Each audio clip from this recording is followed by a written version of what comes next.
Japanese researcher named Matsumoto. You can Google it. It's right online, and it's really fascinating. He studied water. I'm going to dumb this down. He took several containers of water. One container he spoke love to, said the most loving things, didn't do anything else. He just spoke to it, treated it well. The other container, complete opposite, said nasty things, horrible things, told it was awful. Then he put it under a microscope. The water that he spoke negative to had these black and brown, sludgy, awful formations. And the water he spoke love to were these beautiful white crystalline formations. You Google it, it's really interesting. Why am I telling you this? Your body is approximately 98% water. So when your self-talk is horrible and you're living in anger and bitterness, what do you think is happening to the water molecules in your body? That's why everybody says anger is toxic. This is how. Welcome to Daily Soul Bytes Show. I am your host, Bolaabimbola, frequency alchemist, energy practitioner, and life coach. Daily Soul Bytes is where we bring authors, coaches, and entrepreneurs from the fields of spirituality, psychology, and leadership who are sharing their insights for the expansion of collective consciousness. And today I have a very special guest all the way from the US. Her name is Katharine Giovanni. Welcome, Katharine. Thanks so much for having me. I appreciate it. I love you being here. I'm going to read a bit about your bio before we start, Katharine. Katharine is a 3-time award-winning best-selling author of 12 books and a dynamic speaker, trainer, and advisor. She's also a coach. Her latest work, The Ultimate Path to Forgiveness, Unlocking Your Power, offers profound insights into the transformative power of forgiveness. She's recognized as one of the original founders of the independent concierge industry. That's wonderful. Thank you for joining me, Katharine. I would love to know, Katharine, how you came to this place where you are really now supporting those who need to forgive, who need to consider that perspective of forgiveness and what to do with it, and also your intuitive gifts. How did you come to a place where you're now serving? You're serving the community with your gifts, and you're also supporting the powerful modality of forgiveness. I've been intuitive since I can remember, since I was a very young girl, but society has this strange way of slapping the "you're crazy" as a bedbug sticker on your forehead if you even remotely tell people you're intuitive. And I actually don't use the word psychic because people have a bad reaction when I use that word. They kind of think you're a grifter. So I use the word intuitive. When I was a kid, I was different, needless to say. I was very different. So I got bullied a lot. And I learned very young to keep what I heard to myself, because I used to talk to myself in my head and then I would answer myself. And I was actually very surprised when I learned that not everybody did that, and I was the only one. So I kept it to myself. I didn't even tell my family. And in the 8th grade, everything kind of came to a head. I was getting bullied. My parents, who were very pickled, I come from an alcoholic family, dysfunction, blah, blah, blah. And I tried to commit suicide. So I ended up kind of floating through life, and I was intuitive, but I wasn't listening. And I had one friend, and I was draped in black. I was one of those teenagers, kind of just bobbling through life. And when my mother died in 1990, I realized that if I didn't change my life, I was going to die. So I quit drinking. I've been sober for 34 years. And I got my life together. And when you get sober, you go to AA and some of these recovery programs, and they tell you that you have to make amends and apologize and do all these things. I was very, very shy as a kid, and I've learned to overcome my shyness, right? But I'm an extroverted introvert now, so I've learned to turn it on and off at will, because I've been doing this a long time. But back then, there was nothing. And so when somebody looked at me and said, well, you need to reach out to people, don't want to, not a fan, don't want to make that phone call, not even sure I want to forgive this person. But, I did, and I paid it lip service. And it wasn't until about 15 years later that my friends and I have some very intuitive friends and business partners, we discovered the real way you can forgive people and actually have it stick. It's like the secret sauce to it, so to speak. I'd love to hear more about that. And I would just like to say thank you for sharing your vulnerability, with us, because sometimes we don't often have those who are ready to express that in their childhoods. Those conversations were not encouraged about the gifts that we all have. I think we're all intuitives. We all have spiritual gifts, but coming to understand what those gifts are, to know them and to be comfortable with talking about them takes time. And it's something that we all need to begin to express more and more so we can encourage others to come to that place where they're expressing those gifts more and more. So thank you for that. I'd like to hear a bit more about your this forgiveness strategies and modality that you discovered. Before I talk about that, I have to encourage all of your listeners to really take in what you just said. Everybody is intuitive. It's not just us special people. Everybody's intuitive. Everybody has the gift. And you either see it, feel it, know it, or you just sense it. When you go into a room and it just feels off. You don't know why, you don't know how, it just feels off.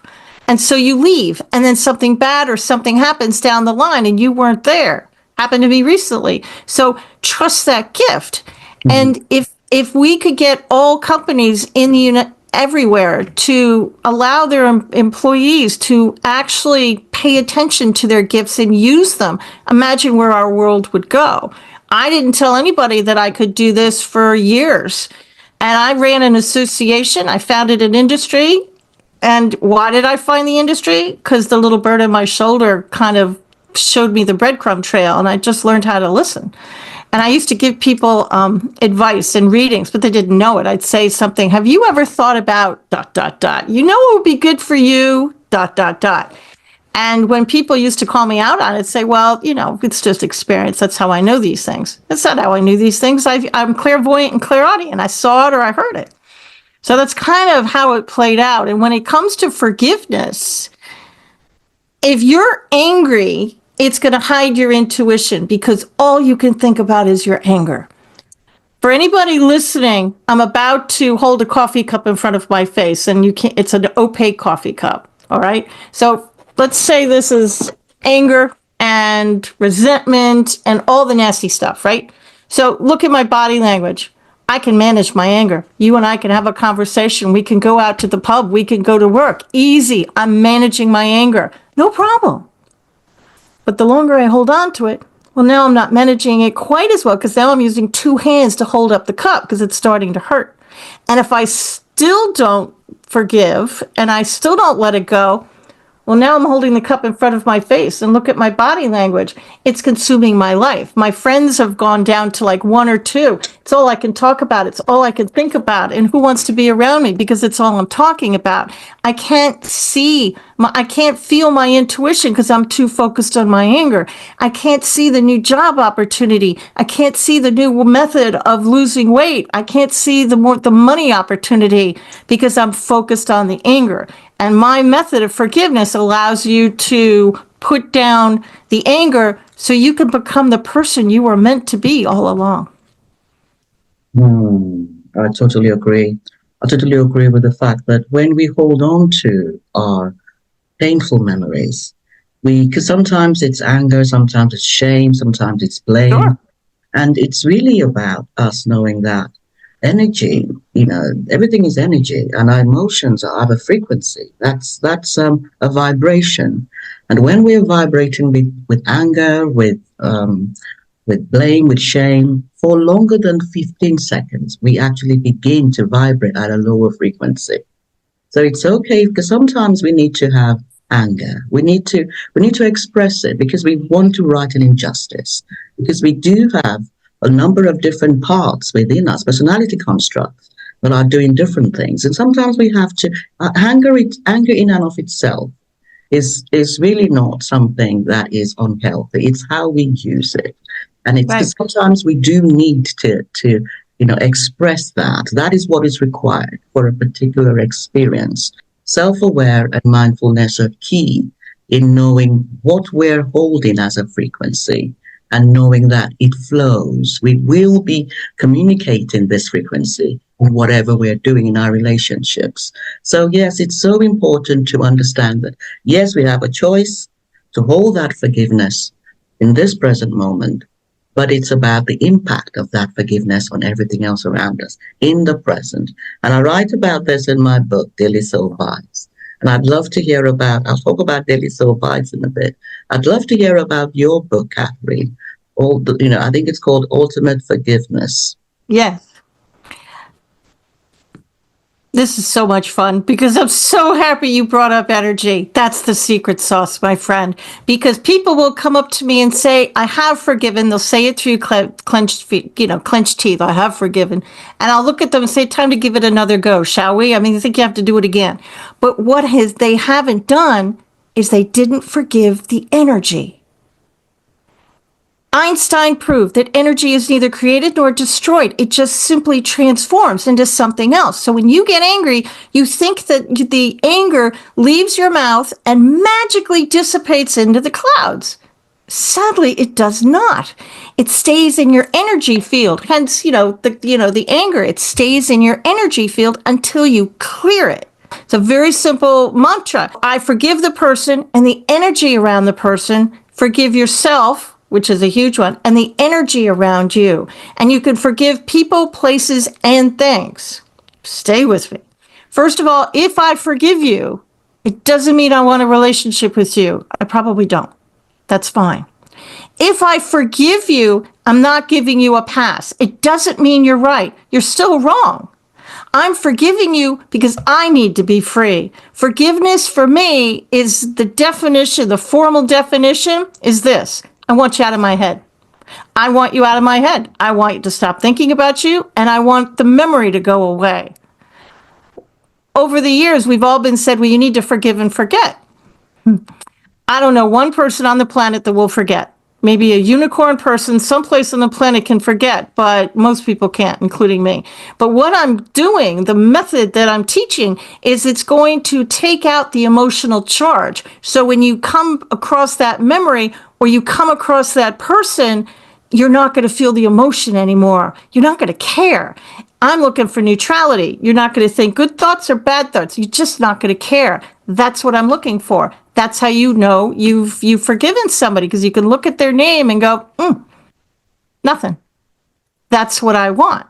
But forgiveness is selfish. You do it for you. You don't do it for them. It's never for them. And in my world, I'm going to take the stress out of all of your subscribers right now. You don't have to reach out to people. You can do it in the privacy of your own home and nobody has to know. So on a 10 scale, with 10 being horrific, unforgivable dumpster fire, and 1 being super easy, everybody watching this right now is thinking of their number 10 person, the person that hurt you the most. So I'm going to tell you don't have to forgive that person, because you don't. There's so many people, places, and things you can forgive before you even get to that dumpster fire. How about the number ones, the people you labeled number 1, the person who cut you off in the grocery store, or the person who stole your sandwich at lunch? You can forgive that person. Come on. The person that, cut you in line yesterday, or I think you guys say the queue, cut you in the queue yesterday. You can forgive those people. And as you forgive those people, you're going to start to feel better. And then when you do get to that number 10 dumpster fire and you can't forgive that horrific, unforgivable person, there's other things in that memory that you can forgive. It's like an onion. You peel back the layers. So let's say it's somebody who hurt you in the playground when you were a kid, and that's your number 10. Okay, well, how about forgiving the school, the energy around the school, the kids who didn't help, the energy around the kids? How about the desk, the table, the chair, the building, the bed? You can forgive all these things, and it's going to make you feel better. I still haven't forgiven the actual person, but I've forgiven enough of that memory that it's going to take it. The emotional charge is going to be taken away. But do start with the easy ones first. Please do not start with that hard one. They're a bear. This is a marathon, not a sprint. It's going to take a while.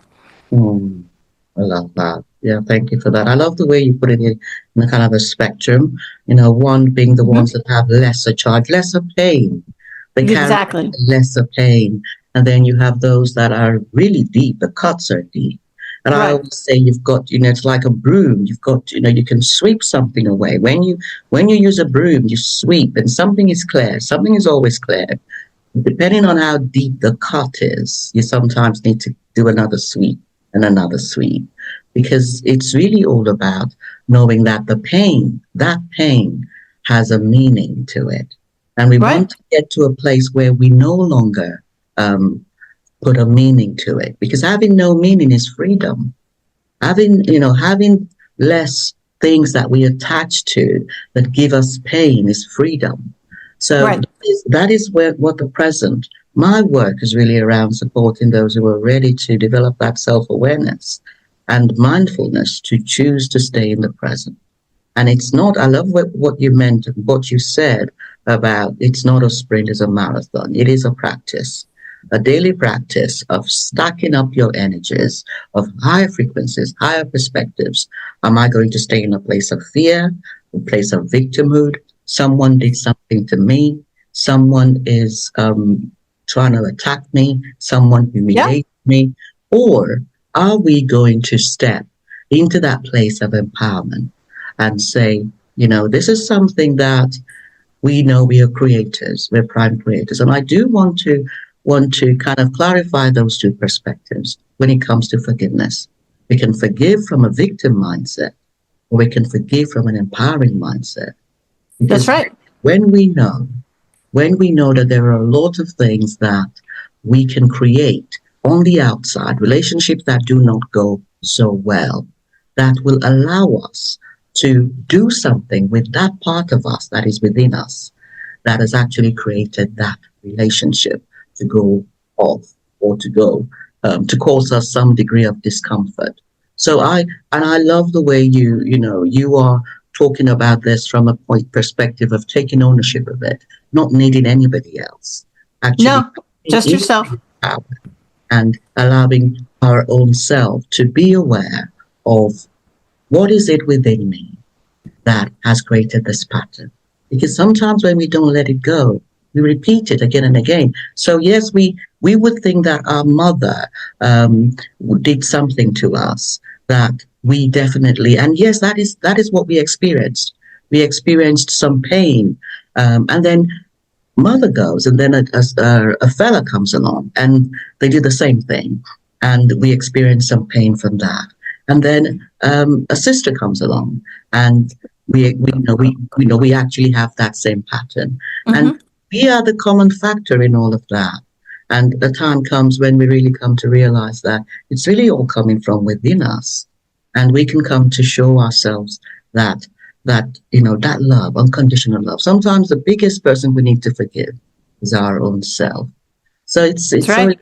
important for me to say that because sometimes we're looking out for someone to, and it's not easy. Let me say that because there are situations where we find difficult to forgive because we know this person who has wronged us is going to do the same thing if I give them a Oh, chance. it's hard. This They is have not. This is not easy. this person, we will know that this particular person has not actually learned a different way of treating us, a different way of appreciating us. So we're holding on to that forgiveness, but the unforgiveness. We're holding on to that pain, that anger, and it's burning. There is that picture I see where there's somebody holding on to fire, and that fire is the anger, but it's burning. It's actually burning Hmm. the palm. So who is the one that hurts? We really come to understand that it is us. And until we when I talk about this in Daily Soul Bites is really available now anywhere books are sold. And it talks about different perspectives around love, forgiveness, intimacy. And in the forgiveness nugget, I talk about how forgiveness really stops us from enjoying the opportunities around us in the present. And this is something that I really believe.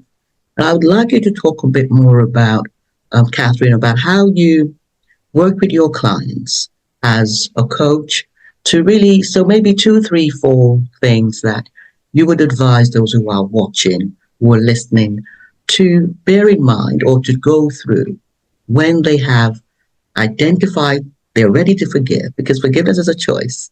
They're ready to forgive, and they can now take the steps that will start that process. The first thing I want everybody to do is get a piece of paper and a pen or your laptop. All roads lead to Rome. Doesn't matter to me. And I want you to write down the people that you think you want to forgive. And if you happen to write down a building or a date or a piece of furniture, judge. Let it stay there. A friend of mine, one of my partners, wrote down a little red wagon.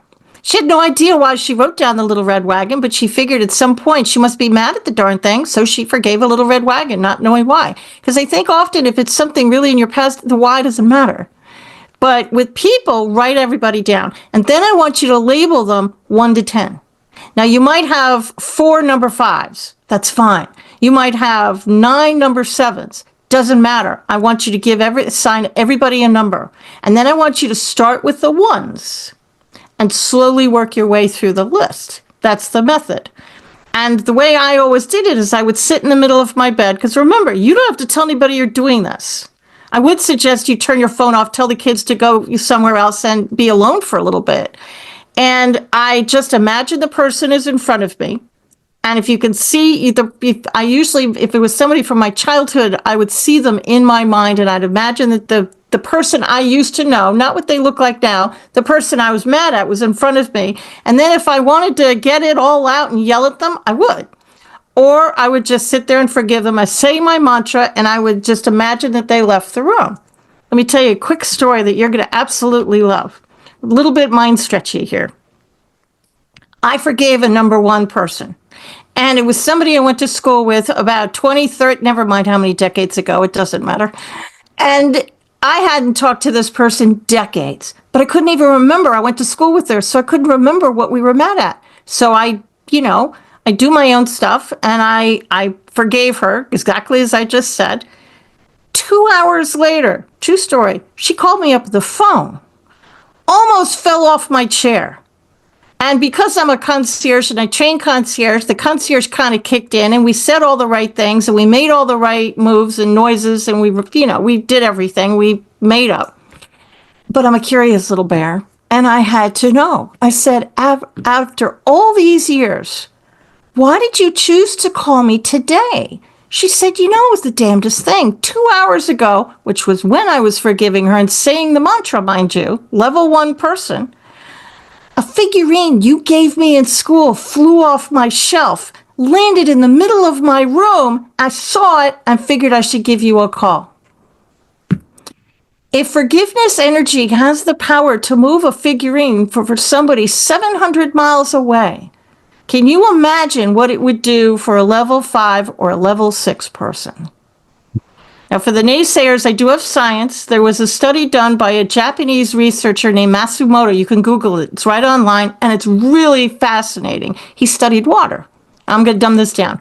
He took several containers of water. One container he spoke love to, said the most loving things, didn't do anything else. He just spoke to it, treated it well. The other container, complete opposite, said nasty things, horrible things, told it was awful.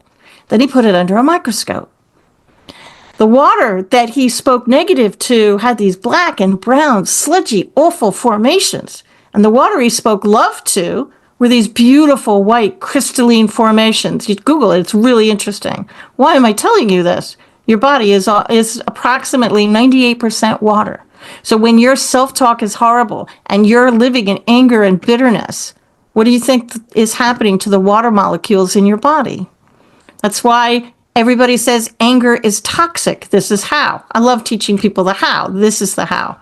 So forgiveness is actually changing your life from a molecular level as well as changing your life. And people are going to notice. They're going to notice that something is different about you. They're going to say, did you get a haircut? Are you wearing something different? You look so good today. And you can either tell them or not, but it's because of the anger. You're not living in anger anymore. But please, don't be surprised if people leave your life as well. because as you change, your vibration is going to change, and you're not going to feel the same to your friends and your family, and they'll either leave your life quietly, loudly, or try and sabotage it because they don't want you to change. So do stand in your truth, because this is absolutely the way towards love and prosperity. I love that. Standing in your truth. That is so. Stand in your truth. And I do want to really repeat what you said about people will live as we change. You know, people will change and will take action as we change. Yeah. And take action. That reflection changes as we change. And the reflection, I mean, is the entire world.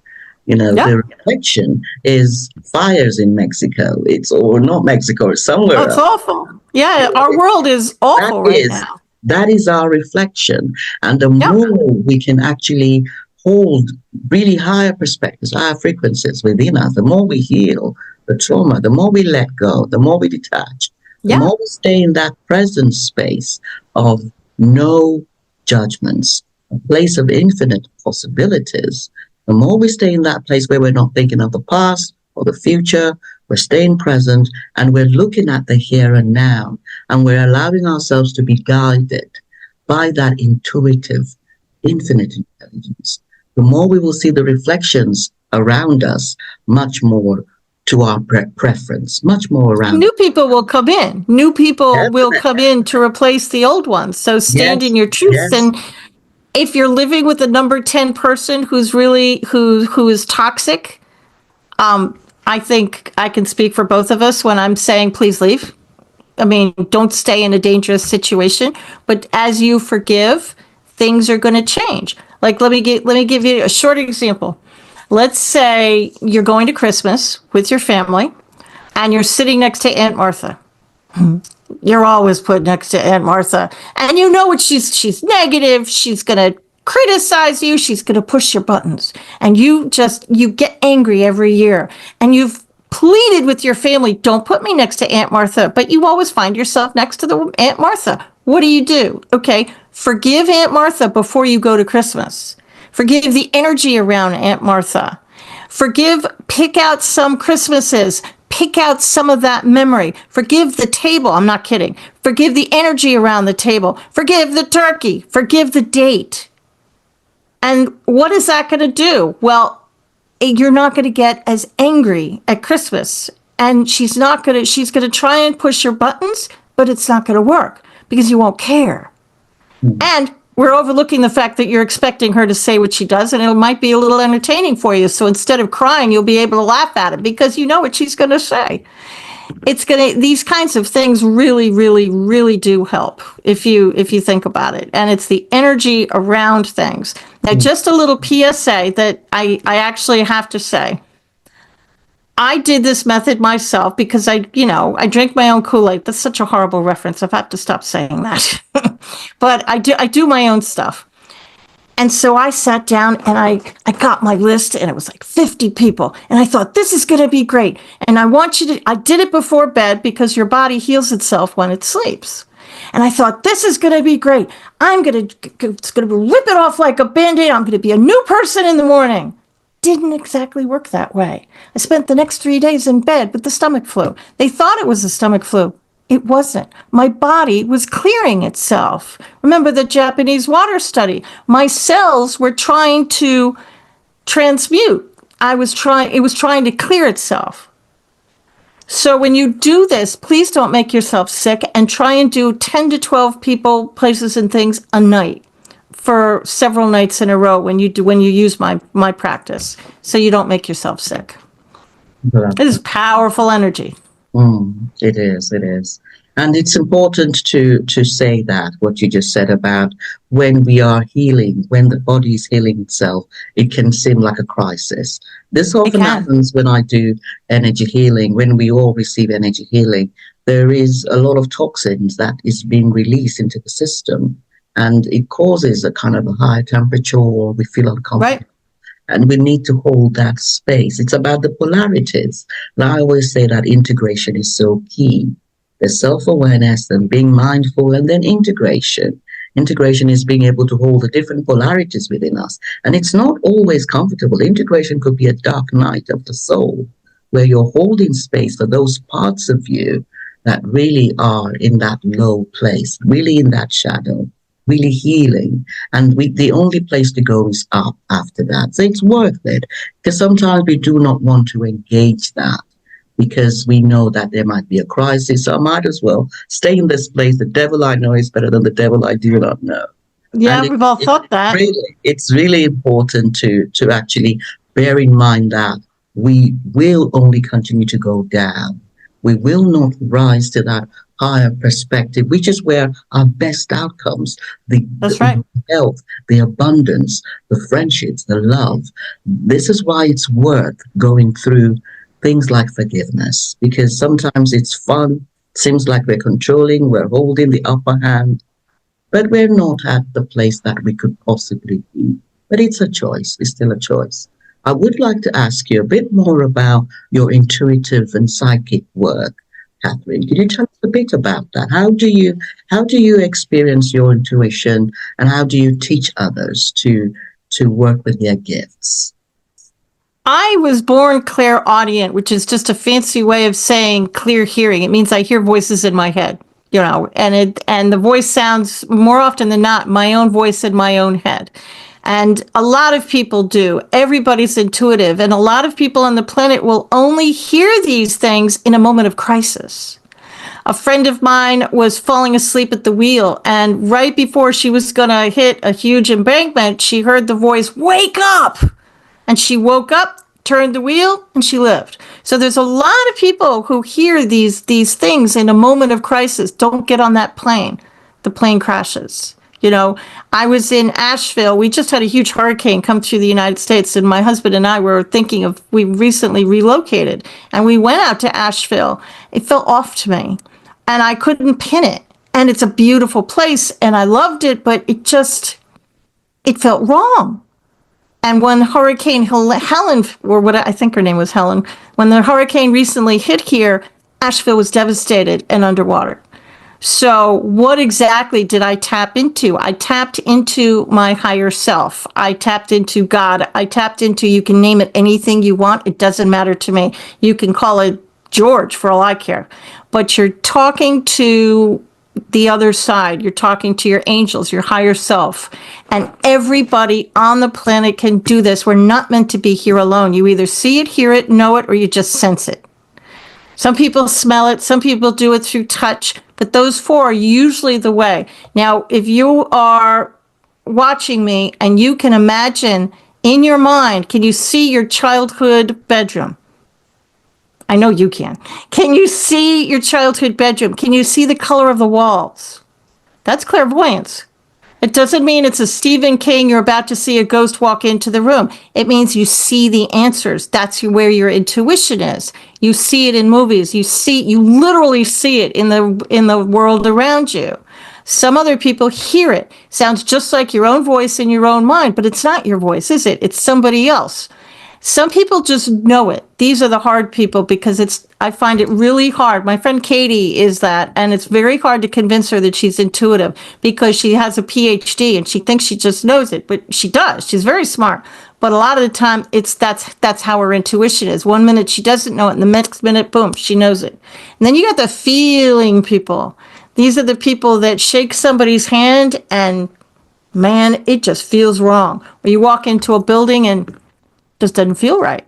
So the way I work is I'm actually all four modalities merely because I'm in my 60s and I've learned how to do all of them all at once. And I can even heal your past lives as well because it's another gift that I've been given.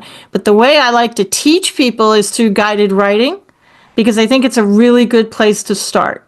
So you get a pen and a piece of paper and ask a question.